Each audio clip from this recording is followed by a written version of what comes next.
Assalamualaikum warahmatullahi wabarakatuh. Selamat pagi, selamat siang, selamat sore, selamat malam.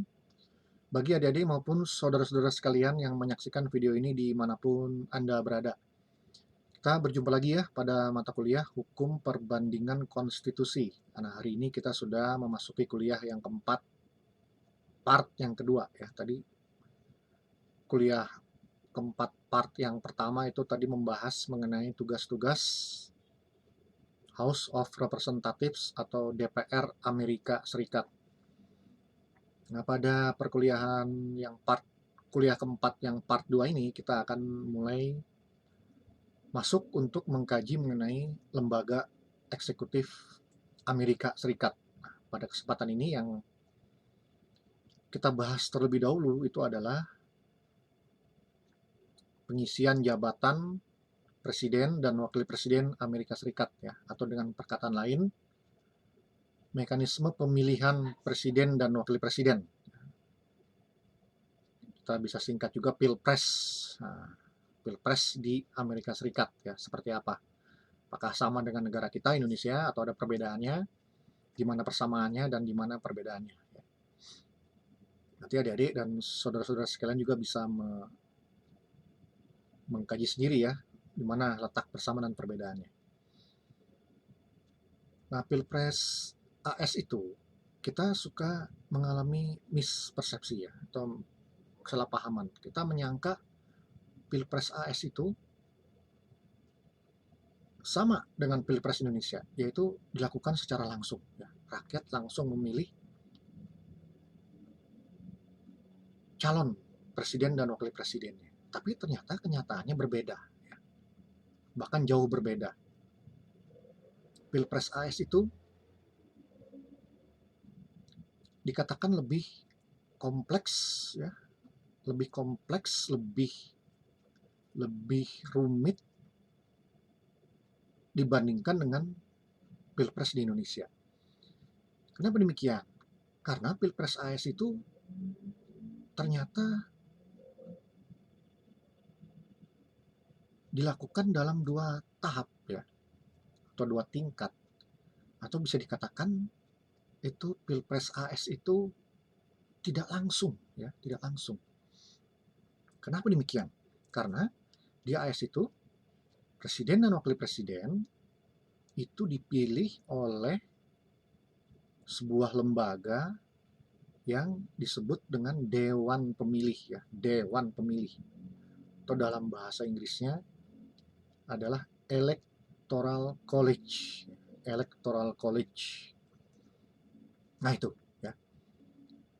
Jadi presiden dan wapres itu dipilih oleh Electoral College. Nah sementara itu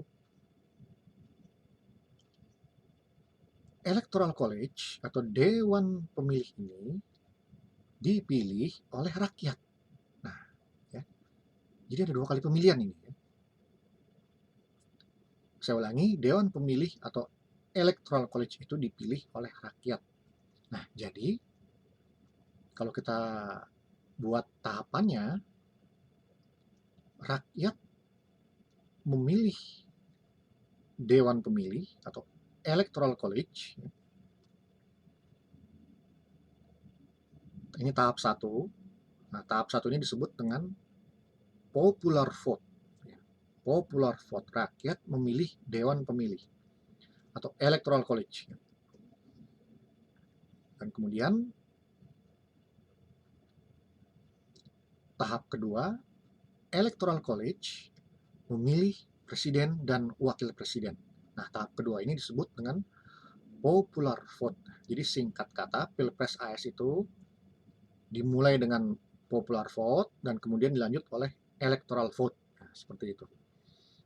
Nah, jelas kan ya, ternyata berbeda dengan negara kita, Indonesia. Ya, di Indonesia itu tidak ada seperti tadi itu ya, langsung itu rakyat kita ini rakyat yang sudah memenuhi syarat datang ke bilik suara, nah langsung pilih gambar capres dan cawapresnya. Nah, ternyata di AS juga seperti itu. Ya.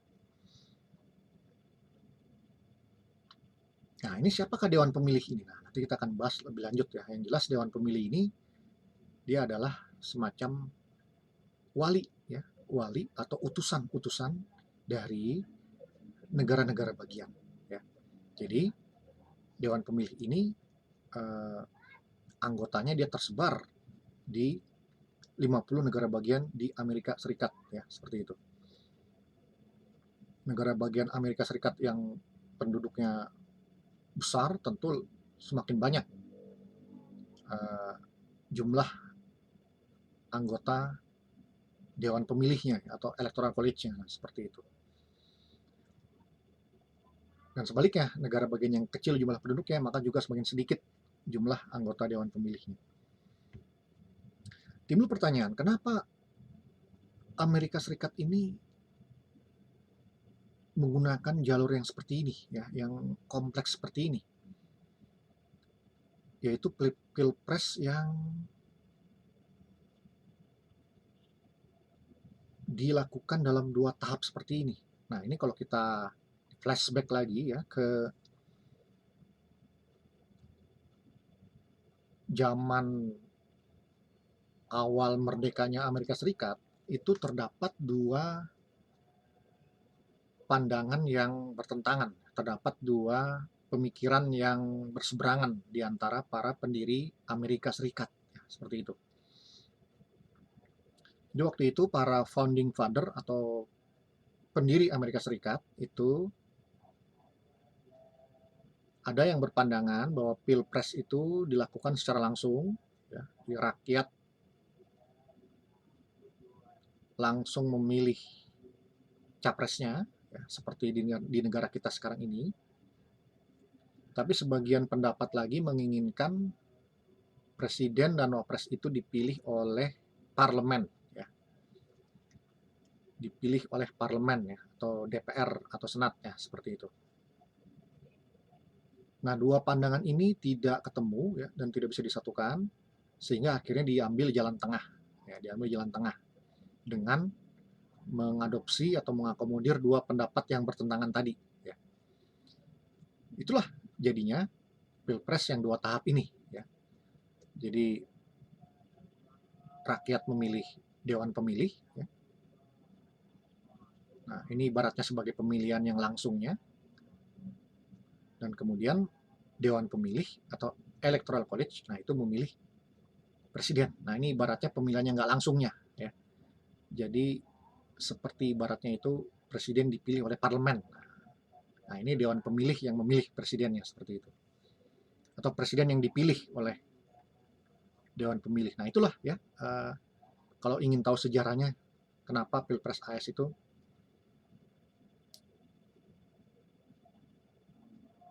diterapkan yang seperti ini, ya, 2 tahap. Itu terkait dengan adanya perbedaan pandangan dari para founding father, ya. Yang sebagian menginginkan pilpres langsung oleh rakyat, dan sebagian menginginkan pilpres yang nggak langsung, di mana presiden dipilih oleh parlemen, seperti itu.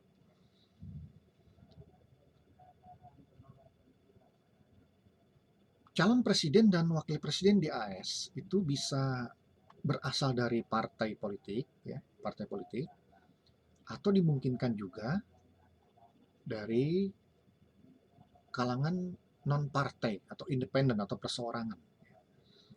Dari partai politik, ya, di AS itu walaupun banyak partai, ya, tapi ternyata hanya 2 yang dominan, ya, yang berlangganan itu kadernya menjadi presiden dan wakil presiden, ya. Nah, itu adalah partai Republik, ya, itu yang berwarna merah, dan partai Demokrat yang berwarna biru, ya. Dalam sejarah Amerika Serikat, nah ini 2 partai ini yang paling dominan itu menyumbangkan kadernya menjadi presiden dan wakil presiden, ya. Nah, sekarang ini presiden yang berkuasa ini, Donald Trump ini, dia berasal dari Partai Republik. Nah, sebelum Donald Trump itu Barack Obama, dia berasal dari Partai Demokrat, ya, seperti itu. Nah, nanti setelah Trump ini kita lihat apakah Trump masih bisa mempertahankan kekuasaannya, yang berarti Republik kembali berkuasa, atau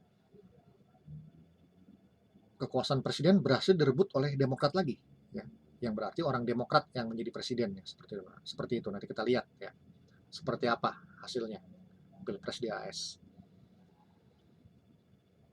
Untuk capres yang tidak punya partai, yang independen ya, yang non partai, perseorangan, nah itu memang ada, dan dalam sejarah Pilpres AS itu suka muncul ya, kadang mencalonkan diri, tapi memang kurang dilirik ya oleh masyarakat. Seperti misalnya dulu pernah ada Ron Paul ya, Ralph Nader, nah itu merupakan capres-capres yang dari non partisan. Tapi rupanya kurang berkembang ya capres-capres yang non partisan itu, karena trust atau kepercayaan rakyat itu masih sangat tinggi kepada partai yang ada, terutama Partai Republik dengan Partai Demokrat ya, seperti itu. Baik, tahap-tahap Pilpres di AS itu terdiri atas beberapa fase ya, terdiri atas beberapa kegiatan atau tahapan. Nah, yang pertama ini kita sebut dengan tahap pemilihan pendahuluan ya. Pemilihan pendahuluan atau bahasa Inggrisnya itu adalah primary election ya. Primary election. Nah, pemilihan pendahuluan ini pada prinsipnya merupakan pemilihan internal yang dilakukan oleh partai-partai ya, dalam hal ini yang dominan tadi itu Partai Republik dengan Partai Demokrat ya. Jadi masing-masing partai itu dia melakukan semacam pemilihan mini lah ya, pemilihan secara intern di dalam tubuh partainya terhadap calon-calon presiden yang mana yang nanti akan dinominasikan sebagai capres resmi partai ya, seperti itu. Nah, jadi pemilihan pendahuluan ini dilakukan di negara-negara bagian ya. Berapa negara bagian? Nah, tentu saja tergantung kemampuan dari partai yang tersebut ya, seperti itu. Dalam pemilihan pendahuluan ini masing-masing partai akan menguji para kader-kadernya, para calon-calonnya, kira-kira kader mana ya yang mendapatkan dukungan tertinggi dari masyarakat ya. Jadi kader-kader partai tersebut baik dari Partai Demokrat atau Partai Republik itu akan melakukan kampanye-kampanye di negara-negara bagian, menawarkan program-program kerjanya kalau kelak mereka terpilih jadi presiden, dan setelah itu nanti akan dilakukan pemilihan. Calon mana yang paling unggul di antara calon-calon partai yang ada ya, di masing-masing partai, baik itu di Partai Republik itu punya calonnya masing-masing, punya jagoannya masing-masing, punya kadernya masing-masing, dan di Partai Demokrat pun demikian. Itu punya kadernya masing-masing, punya punya jagoannya masing-masing, punya calonnya masing-masing. Nah, di antara calonnya itu, jagoannya itu, di antara kadernya itu yang mana yang paling mendapatkan delegasi, yang paling mendapatkan dukungan paling banyak di negara-negara bagian yang mampu dikunjungi. Nah, seperti diketahui di AS itu ada 50 negara bagian, nah tentu saja partai-partai itu akan mengunjungi, tentunya sulit ya kalau harus mengunjungi 50 negara bagian itu. Ya, yang jelas tergantung kemampuan partainya. Berapa negara bagian yang mampu mereka kunjungi? Ya, apakah misalnya separuhnya negara bagian atau 25 negara bagian ya, atau 3/4-nya? Nah, itu tergantung daripada kesiapan dan kemampuan dari partai masing-masing. Seperti misalnya di Pilpres AS tahun 2016 itu di pemilihan pendahuluan dari Partai Republik itu muncul calon yang mendapatkan dukungan terbanyak ya, yaitu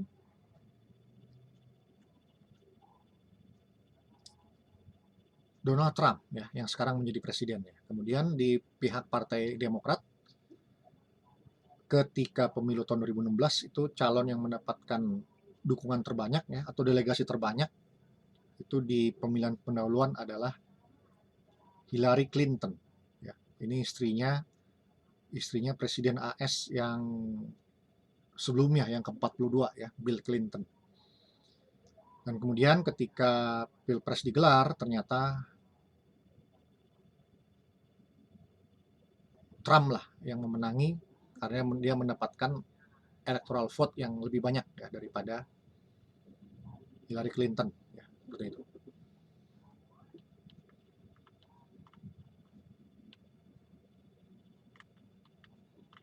Nah, kemudian di Amerika Serikat ini berlaku sistem paket ya, sistem paket. Apa maksudnya paket? Bahwa antara capres dengan cawapres itu haruslah berasal dari partai yang sama ya. Jadi tidak bisa itu dipasangkan dengan kader dari partai lain ya, seperti itu. Misalnya capresnya dari Partai Republik, cawapresnya dari Partai Demokrat. Nah, itu tidak bisa seperti itu. Dalam sistem paket itu, apabila capres itu dari Partai Republik, maka cawapresnya pun harus dari Republik. Ya. Sementara di Demokrat ya, kalau capresnya dari Demokrat, maka cawapresnya pun dari Demokrat. Ya. Tidak bisa dipasangkan dengan partai yang berbeda. Nah, itu namanya sistem paket. Ya. Makanya dikatakan paket. Beda dengan Indonesia, kalau negara kita itu menggunakan sistem pasangan. Nah, jadi ada sistem paket dan sistem pasangan. Nah, kalau dalam sistem pasangan, itu bisa dipasang-pasangkan. Tidak harus sama partainya. Di antara capres dengan cawapres itu bisa berasal dari partai yang berbeda. Ya, seperti itu. Atau bahkan misalnya, capresnya itu dari partai A, mungkin saja cawapresnya itu orang yang tidak punya partai. Ya, alias non-partisan alias perseorangan. Nah, bisa saja seperti itu. Nah, itu makanya dikatakan dengan sistem pasangan. Kita misalnya pernah mengenal waktu itu zaman Presiden SBY itu berasal dari Partai Demokrat. Ya. Sedangkan wakilnya yang pertama itu adalah Yusuf Kala itu dari partai Golkar. Ya. Itu dua partai yang berbeda. Kemudian di periode yang kedua SBY itu wakil presidennya Budiono, SBY dari Partai Demokrat, sedangkan Budiono justru orang yang tidak punya partai, ya, alias tidak berpartai, non partisan. Nah, itulah ya sistem pasangan. Nah, sekarang ini Joko Widodo itu dari Partai PDI Perjuangan, sedangkan wakilnya Maruf Amin itu orang yang tidak berpartai ya atau non partai. Nah, jadi kalau sistem pasangan bisa seperti ini ya. Bisa dari partai yang berbeda antara capres dengan cawapresnya atau salah satunya tidak berpartai ya. Maksudnya apa cawapres tidak memiliki partai atau non partisan ya seperti itu. Nah, jadi sebagian besar negara-negara bagian itu sebagian besar partai-partai yang ada ya itu menggunakan metode pemilihan pendahuluan ya. Itu sebagian besar menggunakan metode pemilihan pendahuluan. Jadi hampir semua negara bagian itu diterapkan primary election atau pemilihan pendahuluan. Lagi-lagi di sini tentunya negara bagian yang mampu dikunjungi oleh partai yang sedang bertarung ya untuk pilpres. Ada sebagian kecil negara bagian yang menerapkan sistem kaukus, ya, kaukus. Tapi ini kurang populer ya karena sebagian besar itu negara bagian menerapkan metode pemilihan pendahuluan. Ya. Nah, pemilihan pendahuluan ini disponsori atau dilaksanakan oleh semacam komisi pemilihan ya, atau kalau di Indonesia itu semacam komisi pemilihan umum. Nah, kalau di AS itu ya ada juga KPU-nya ya, Komisi Pemilihan Umum Amerika Serikat. Nah, kemudian capres yang terpilih di pemilihan pendahuluan ya,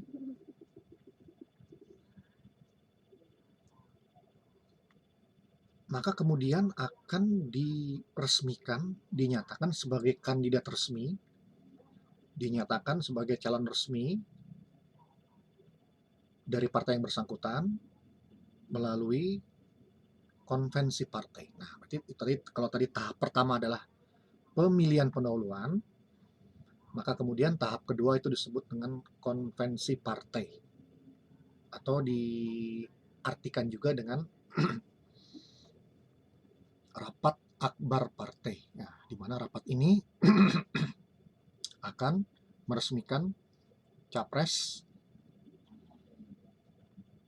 yang mendapatkan dukungan terbanyak di pemilihan pendahuluan. Nah, kita ambil contoh di Pilpres AS tahun 2020 ini dari Partai Demokrat, itu yang mendapatkan dukungan terbanyak, ya, atau dengan kata lain yang menang di dalam pemilihan pendahuluan, primary election, itu adalah Joseph Biden ya, atau Joe Biden. Nah, sebagaimana kita tahu, Joe Biden ini adalah bekas atau mantan wakil Presiden Obama selama 8 tahun ya. Tahun 2008 sampai dengan 2016 gitu. Sedangkan dari Partai Republik, karena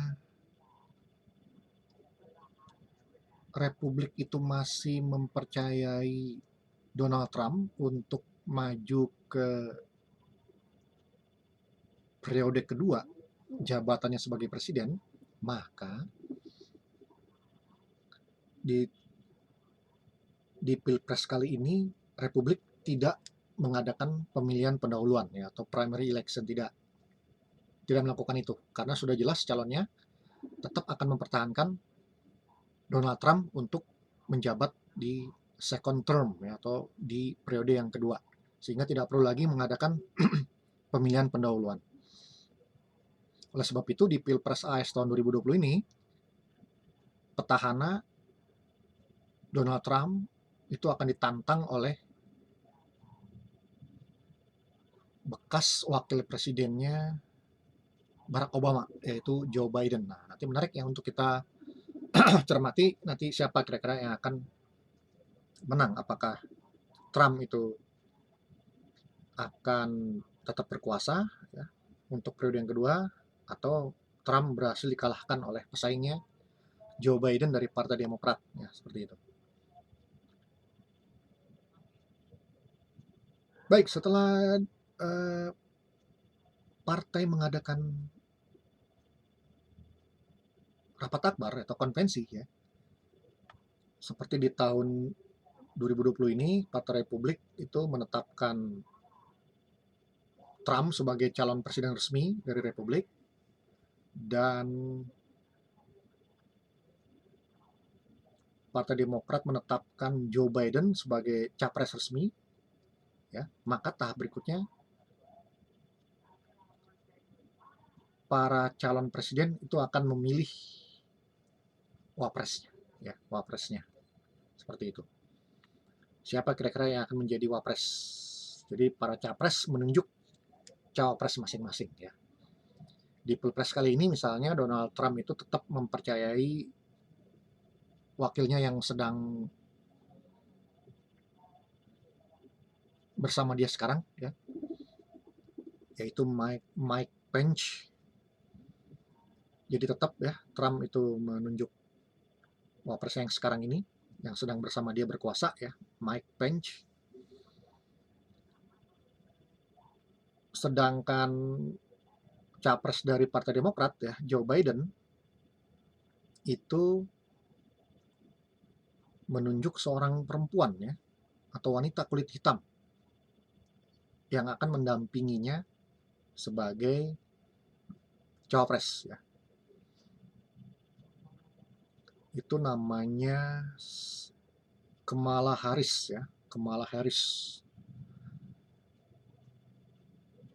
Itu wanita kulit hitam yang bukan asli Amerika ya, itu imigran gitu ya, imigran dari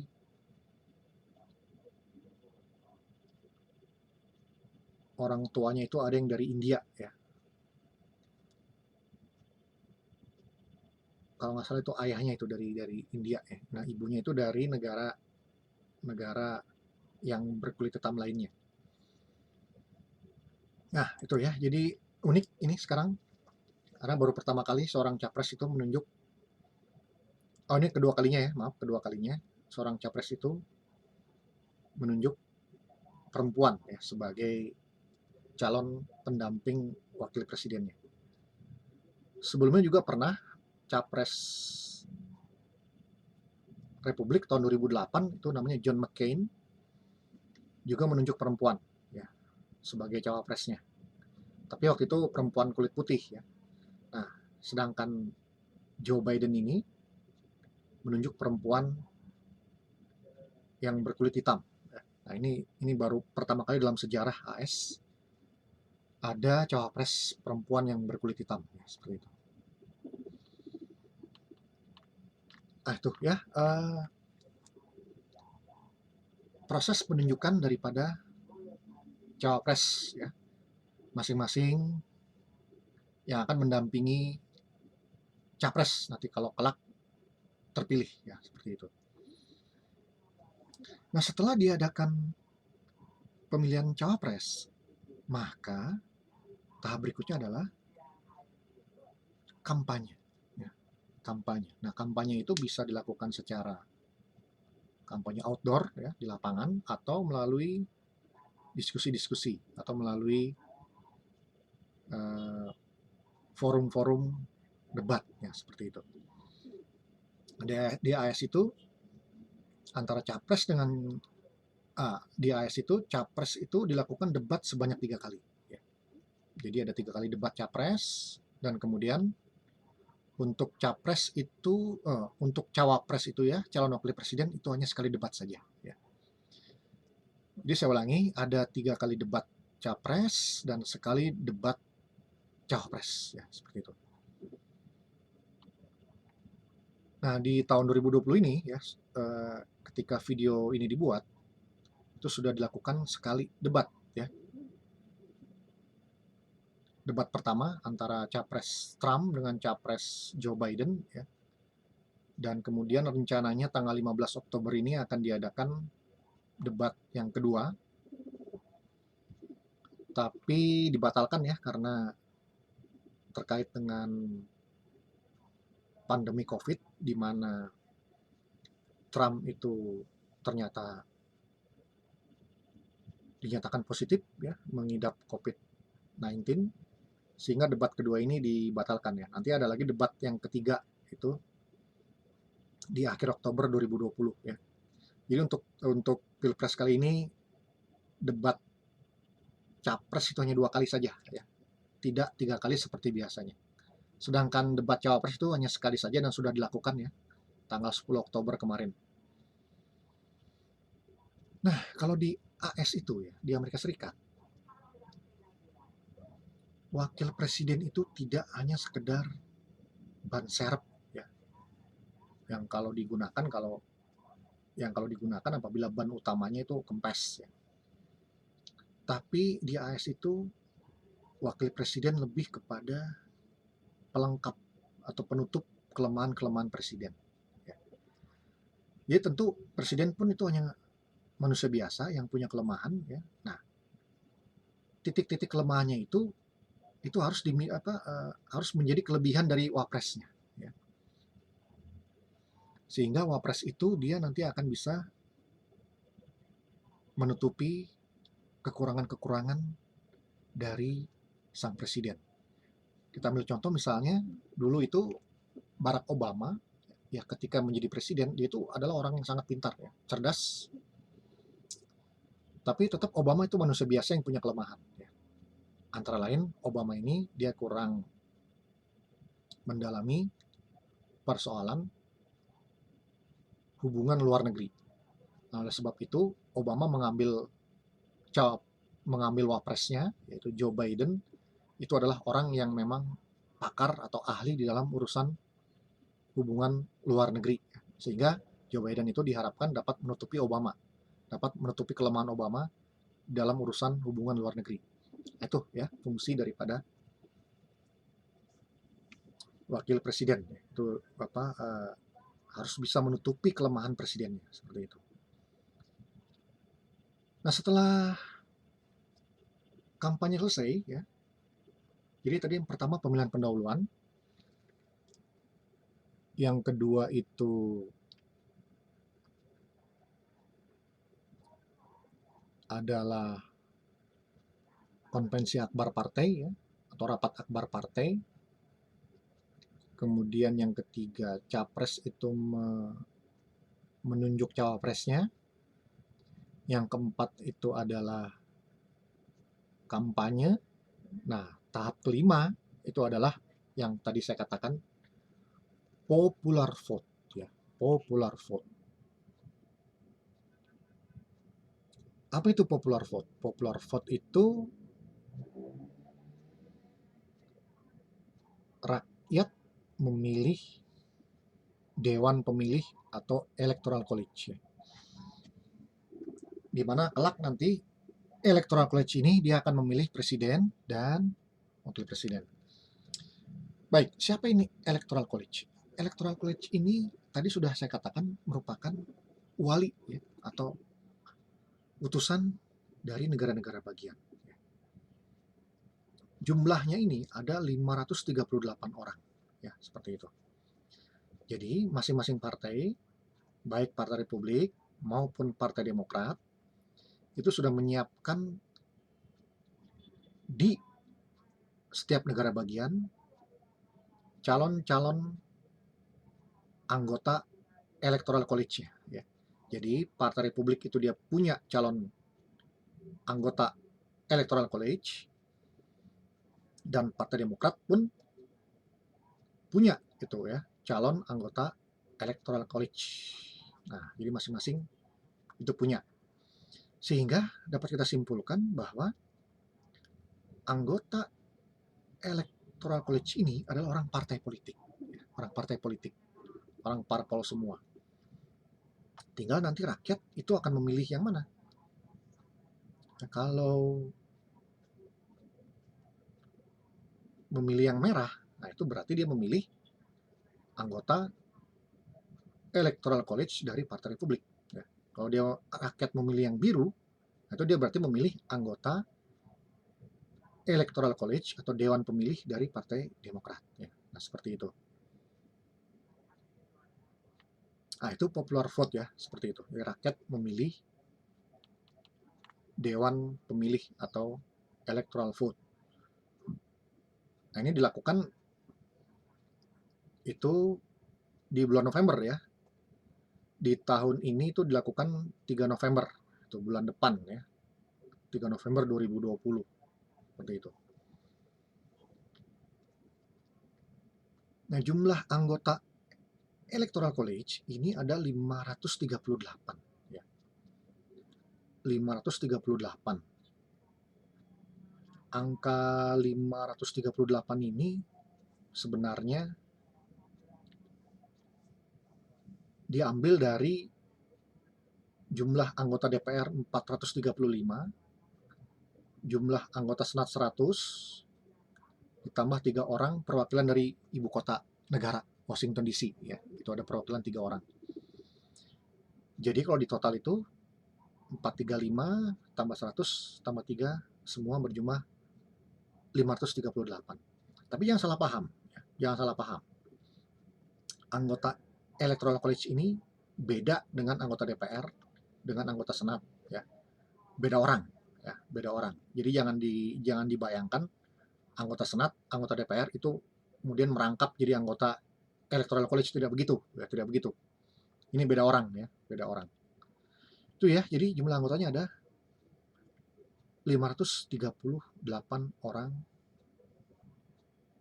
anggota Electoral College ya. Seperti yang saya katakan tadi, anggota Electoral College itu tersebar di negara-negara bagian ya. Karena memang dia merupakan utusan negara bagian ya. Sehingga dia itu adanya di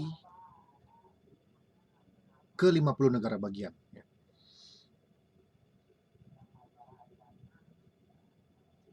Negara bagian yang memiliki jumlah penduduk yang besar, maka semakin besar juga jumlah anggota Electoral College-nya ya.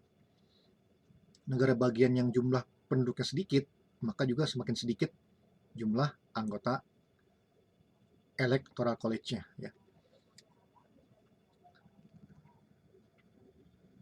Nah, dari 50 negara bagian, itu ada 11 negara bagian yang jumlah atau jatah anggota Electoral College-nya itu besar ya, besar. Nah, negara-negara bagian ini dikatakan sebagai key state ya, key state atau negara bagian kunci. Karena memang paling besar ya, lebih besar banyak itu jumlah anggota Electoral College-nya. Nah, sehingga partai yang bisa menguasai di 11 negara bagian ini ya, partai yang bisa mendapatkan suara terbanyak di 11 negara bagian ini, di key state ini, maka hampir dipastikan calonnya ya, atau jagoannya atau kadernya itu akan terpilih menjadi presiden dan wakil presiden ya, seperti itu. Nah, negara bagian mana saja ini yang dikatakan sebagai key state atau negara bagian kunci?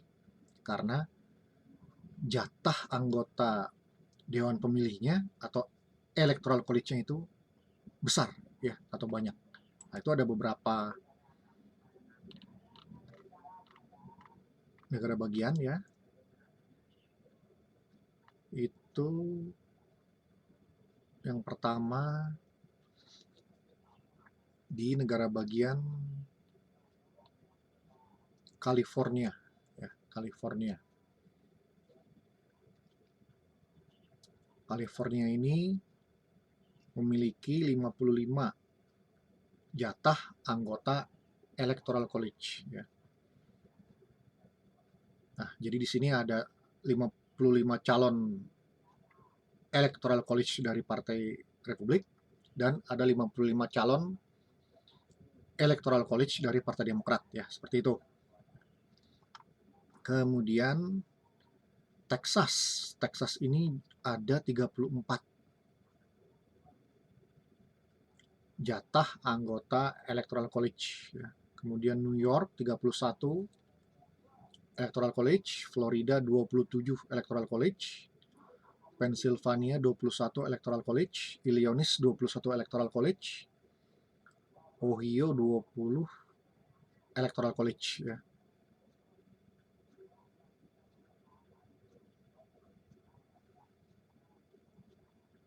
Nah, ini merupakan negara-negara bagian kunci yang memiliki jatah Electoral College itu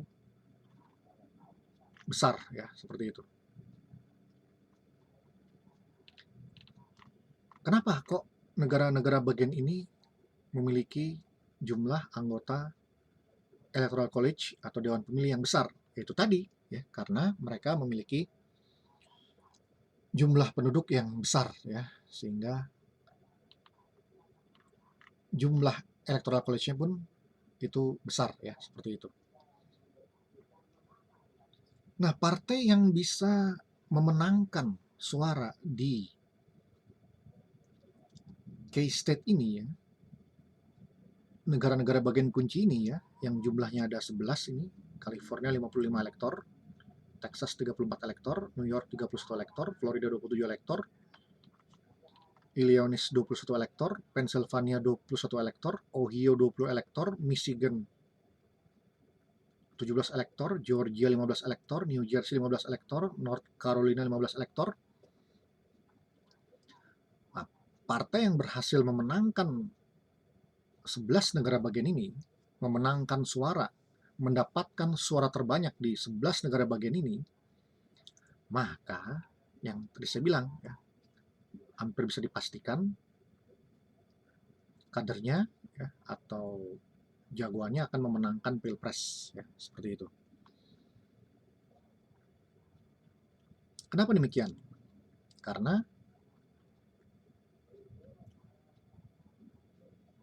untuk mendapatkan atau untuk dinyatakan terpilih sebagai presiden dan wakil presiden, maka harus mendapatkan minimal 270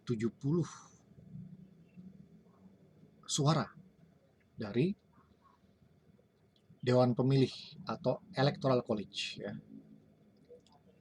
Atau 270 suara Electoral College. Nah,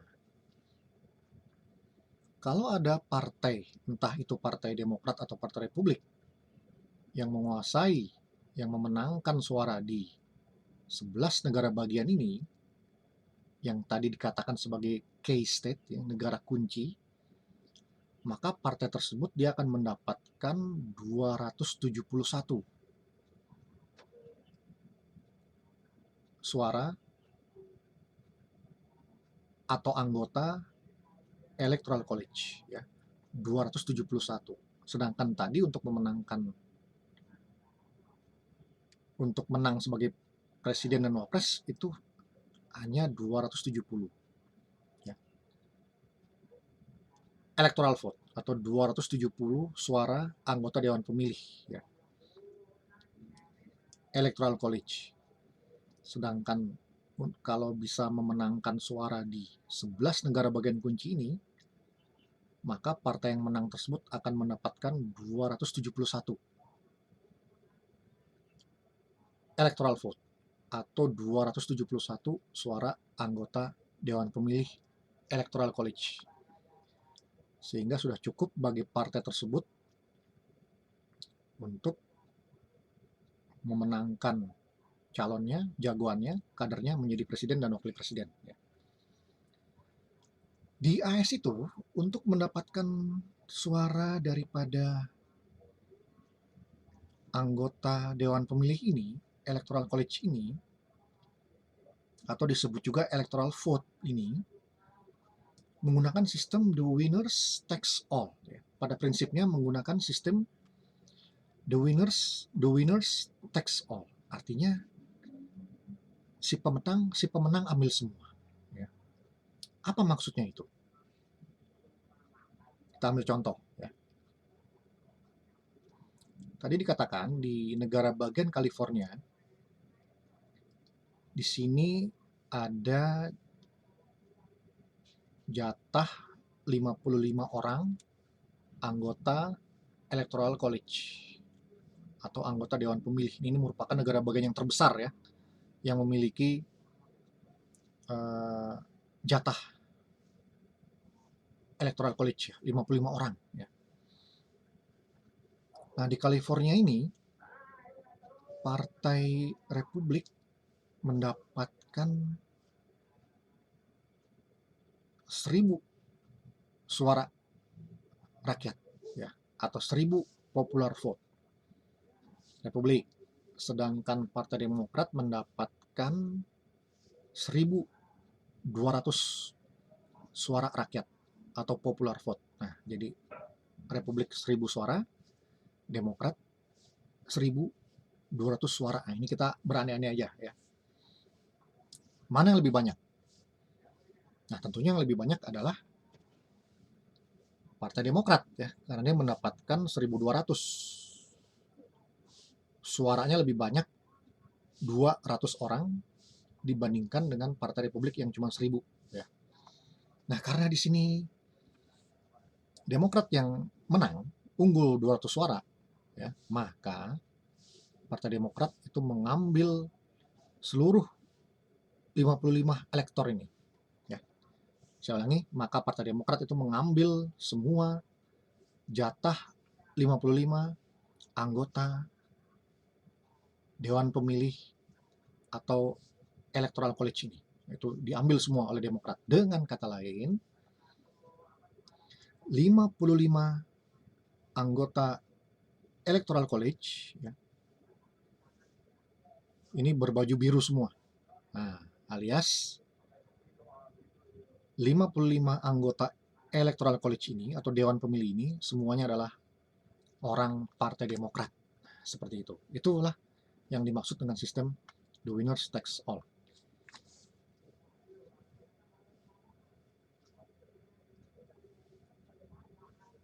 Nah, kemudian kalau ada partai yang bisa menguasai 11 negara bagian kunci ini, artinya dia memenangkan semua suara di sini. Dia memenangkan semua jatah Electoral College di sini, jatah anggota Dewan Pemilih di sini, maka walaupun dia kalah di 39 negara bagian lainnya, ya, dia kalah suara di 39 negara bagiannya, tapi dia berhasil menguasai 11 negara bagian kunci ini, maka partai tersebut tetap dianggap menang.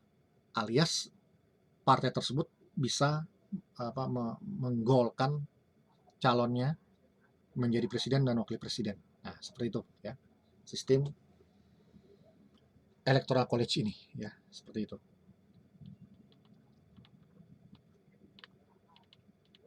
Nah, setelah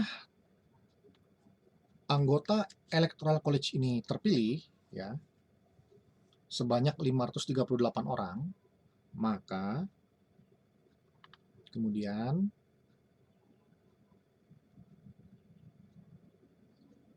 pada bulan Desember ya, pada bulan Desembernya itu kan tadi kan popular vote itu kan November ya, bulan November.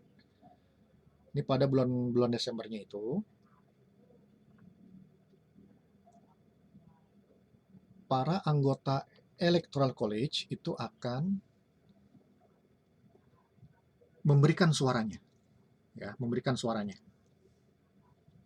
terhadap capres yang ada. Dengan perkataan lain, anggota Dewan Pemilih atau Electoral College akan memilih presiden dan wakil presiden. Nah, inilah kita memasuki tahap yang keenam ya dalam Pilpres AS, yaitu electoral vote. Jadi tahap keenam adalah electoral vote. Tadi tahap kelima adalah popular vote ya. Rakyat memilih Dewan Pemilih. Nah, sekarang tahap keenam adalah electoral vote. Dewan Pemilih memilih presiden dan wakil presiden. Jadi di sini Electoral College itu akan memberikan suaranya kepada capres dan cawapres yang ada ya. Ya tentu saja sudah bisa kita prediksi ya. Anggota Electoral College yang berbaju biru alias yang berasal dari Partai Demokrat, dia akan memberikan suaranya kepada capres Demokrat. Ya. Sedangkan anggota Electoral College yang berbaju merah alias yang berasal dari Partai Republik, dia akan memberikan suaranya kepada capres dari Partai Republik ya. Nah, tergantung mana yang paling banyak, apakah yang berwarna biru ataukah yang berwarna merah. Nah, kalau yang paling banyak berwarna biru, nah itu tentu Demokrat yang menang ya. Kalau yang lebih banyak yang berwarna merah, nah tentu Republik itu yang menang, seperti itu. Nah, itu tahap ke-6 ya. Tahap anggota Dewan Pemilih atau Electoral College memberikan suaranya kepada capres dan cawapres. Lalu di mana ini mereka kumpulnya? Apakah kumpul di Washington, ibu kota negara? Tidak ya, tidak. Anggota Electoral College ini dia memberikan suara di negara bagiannya masing-masing ya. Di negara bagiannya masing-masing. Jadi jangan dibayangkan 538 orang ini berkumpul dalam suatu ruangan kemudian dia memberikan suara. Tidak ya. Jadi ke 538 negara bagian ini mereka tetap berada di negara bagiannya masing-masing dan memberikan suara dari negara bagian masing-masing, ya, seperti itu. Nah itu ya, ini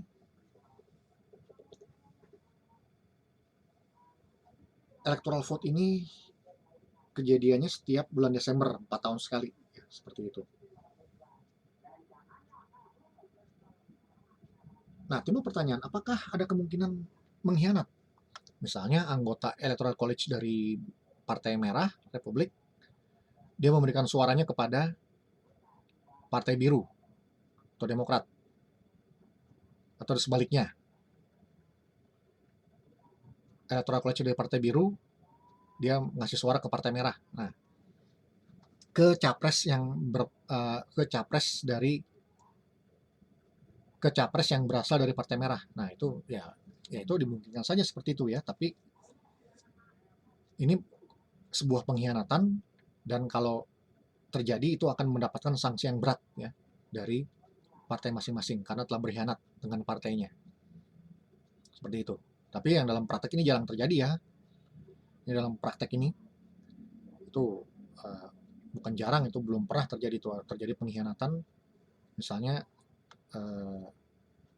Electoral College dari Partai Merah kemudian menyeberang ngasih suara ke presiden capres dari Partai Biru atau sebaliknya. Nah, itu dianggap sebagai sebuah pengkhianatan besar dan bisa mendapatkan sanksi berat dari partainya masing-masing. Setelah Electoral College memberikan suaranya, ya, maka di bulan berikutnya yaitu Januari, ya, bulan Januari tahun depannya, ya, suara tersebut itu dihitung di Kongres, ya. Jadi Kongres bersidang, kemudian menghitung suara Electoral College tersebut, ya, atau menghitung suara electoral vote tersebut. Nah, setelah dihitung, kemudian dilihat calon mana yang sudah mencapai suara minimal 270 electoral vote atau 270 suara anggota Electoral College, maka tentu capres dan cawapres tersebut yang terpilih menjadi presiden dan wakil presiden, ya. Jadi itu kuncinya, capres dan cawapres yang memperoleh minimal 270 electoral vote, ya, atau mendapatkan suara 270 dari anggota Electoral College. Nah, itulah yang akan dilantik menjadi presiden dan wakil presiden. Nah, kita ambil contoh misalnya dulu Barack Obama itu dia pernah mendapatkan 365 electoral vote. Ya, ini sudah jauh melampaui batas minimal 270 ya. Sehingga Barack Obama terpilih menjadi presiden di tahun 2008 sampai dengan 2016 ya, seperti itu. Nah, timbul pertanyaan, bagaimana kalau misalnya tidak ada presiden yang mencapai 270? Apakah dimungkinkan ya? Dalam politik ya itu dimungkinkan saja walaupun kecil kemungkinannya ya, tapi tetap ada kemungkinan walaupun sekecil apapun ya. Ya misalnya ada anggota Electoral College yang abstain ya, atau tidak sah pemberian suaranya, atau ada yang menyeberang dan sebagainya, sehingga setelah dihitung tidak ada capres satupun yang memenuhi syarat bisa dilantik menjadi presiden dan wakil presiden. Nah, kalau terjadi kondisi seperti ini, maka Undang-Undang Dasar Amerika Serikat itu menentukan bahwa DPR lah yang diberikan tugas untuk memilih presiden dan wakil presiden. Ya, jadi DPR. Kalau terjadi situasi yang seperti tadi itu buntu ya, tidak ada yang mencapai 270 electoral vote, maka DPR yang akan memilih presiden dan wakil presiden. Jadi DPR akan bersidang dan kemudian akan dilakukan voting ya, atau pengambilan suara terkait dengan presiden mana, capres mana yang akan terpilih. Tentu saja capres dan cawapres yang mendapatkan suara terbanyak itu yang akan menjadi presiden dan wakil presiden. Ya. tahap terakhir adalah tahap pelantikan, ya, atau inauguration day. Ya, ini tahap yang ke-7, ya. Inauguration day. Jadi tadi tahap pertama itu adalah tahap pemilihan pendahuluan, ya. Tahap kedua itu adalah tahap rapat akbar partai untuk penetapan calon presiden dan wakil presiden. Tahap ketiga capres memilih cawapres. Tahap keempat kampanye. Tahap kelima adalah popular vote. Tahap keenam adalah tahap electoral vote. Ya. Tahap ketujuh adalah tahap penghitungan suara di Kongres.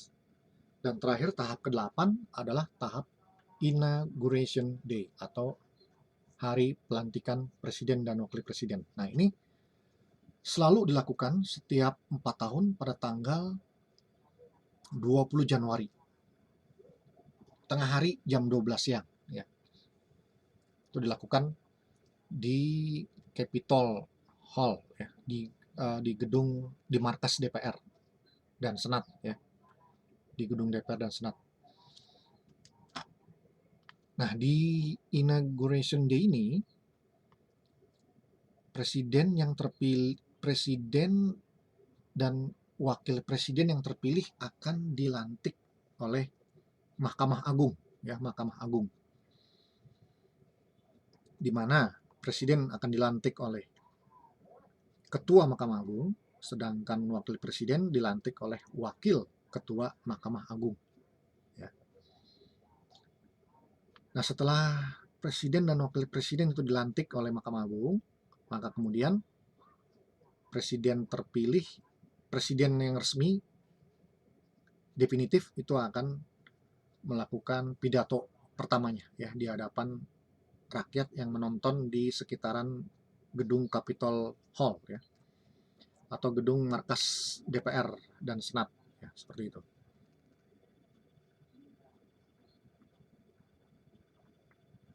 Nah, kalau kita bandingkan dengan negara kita, Indonesia, presiden dan wakil presiden itu dilantik oleh Majelis Permusyawaratan Rakyat, ya.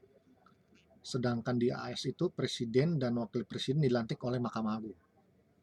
Presiden oleh Ketua Mahkamah Agungnya, Wapres oleh Wakil Ketua Mahkamah Agung. Nah, ini sebenarnya mana yang paling tepat ini? Apakah presiden dan wapres dilantik oleh Mahkamah Agung, atau seperti di Indonesia, presiden dan wapres dilantik oleh MPR? Ya. Nah, kalau kita kaji, kita telaah, pelantikan itu adalah peristiwa hukum, ya. Tepatnya itu peristiwa hukum administrasi negara. Sehingga seorang pejabat itu apabila sebelum dilantik, maka dia dikatakan belum resmi menempati jabatannya.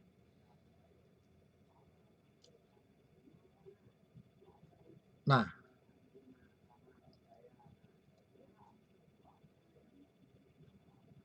tadi dikatakan pelantikan itu merupakan peristiwa hukum, atau tepatnya peristiwa hukum administrasi, ya, seperti itu.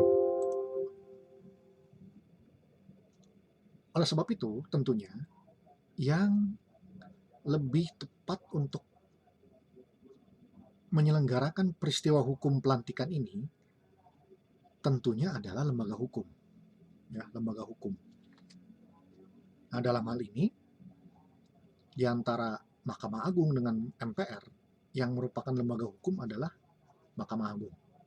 Sedangkan MPR itu adalah lembaga politik, ya, lembaga politik. Sehingga pelantikan yang merupakan peristiwa hukum itu apabila diselenggarakan oleh MPR yang merupakan lembaga politik, nah itu tentu kurang pas, ya, kurang tepat, seperti itu.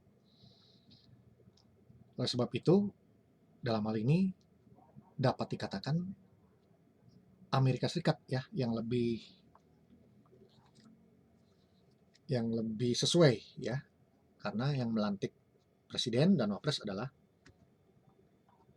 Mahkamah Agung sebagai lembaga hukum, di mana peristiwa pelantikan itu merupakan peristiwa hukum, ya, yang tentunya lebih tepat dilakukan oleh lembaga hukum.